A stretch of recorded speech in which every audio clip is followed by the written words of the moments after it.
बहुत पहले की बात है। एक गांव में अली नाम का एक व्यक्ति रहता था। उसके माँ बाप बचपन में ही गुजर चुके थे। वह खेतों में काम करके अपना गुजारा बड़ी मुश्किल से करता था। उसके पास एक मुर्गी थी जो उसको रोज एक अंडा देती। जब उसके पास कभी खाने के लिए कुछ नहीं होता तो वह रात को अपनी मुर्गी का अंडा खाकर ही सो जाता था। उसके पड़ोस में एक बासा नाम का एक व्यक्ति रहता था जो कि सही व्यक्ति नहीं था। जब उसने देखा कि अली अपना गुजारा सही से कर रहा है तो उसने एक दिन अली की मुर्गी चुरा ली जब अली घर पर नहीं था। इसके बाद बासा मुर्गी को मारकर पकाकर खा गया। जब अली घर आया और उसने घर पर मुर्गी को नहीं देखा तो इधर उधर अपनी मुर्गी को ढूंढने लगा। उसने मुर्गी के कुछ पंख बासा के घर के बाहर देखे। उसने बासा से बात की तो बासा ने कहा कि उसकी बिल्ली एक मुर्गी को पकड़ कर लाई थी। मैंने उसको पकाकर खा लिया।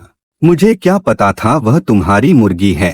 अली ने बासा से कहा कि वह इसकी शिकायत न्यायाधिकारी से करेगा। यह बात सुनकर बासा ने मुर्गी की जगह अली को एक छोटा बत्तख दिया।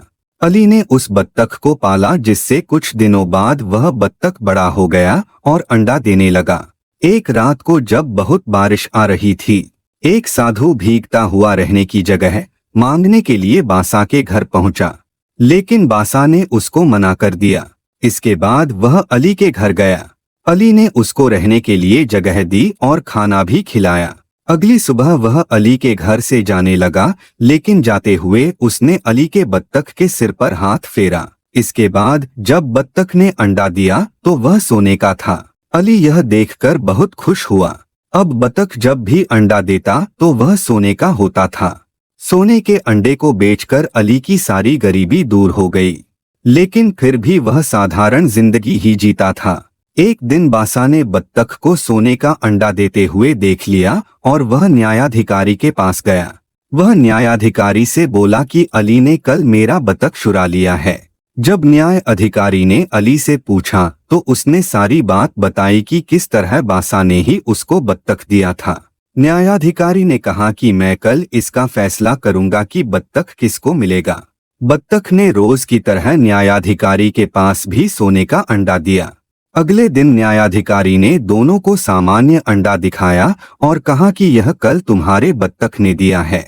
अलग पूछने पर अली ने न्यायाधिकारी को सच बताया कि उसकी बत्तख सोने का अंडा देती थी, जबकि बासा ने कहा कि उसकी बत्तख सामान्य अंडा देती है।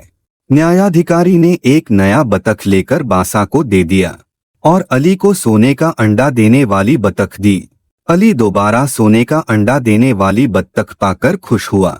इस कहानी से यही शिक्षा मिलती है कि हमें कभी भी लालच नहीं करना चाहिए और दूसरों को देखकर ईर्ष्या नहीं करनी चाहिए। लालच एक बुरी बला है। जो लालच करता है उसके साथ भी वैसा ही व्यवहार होता है।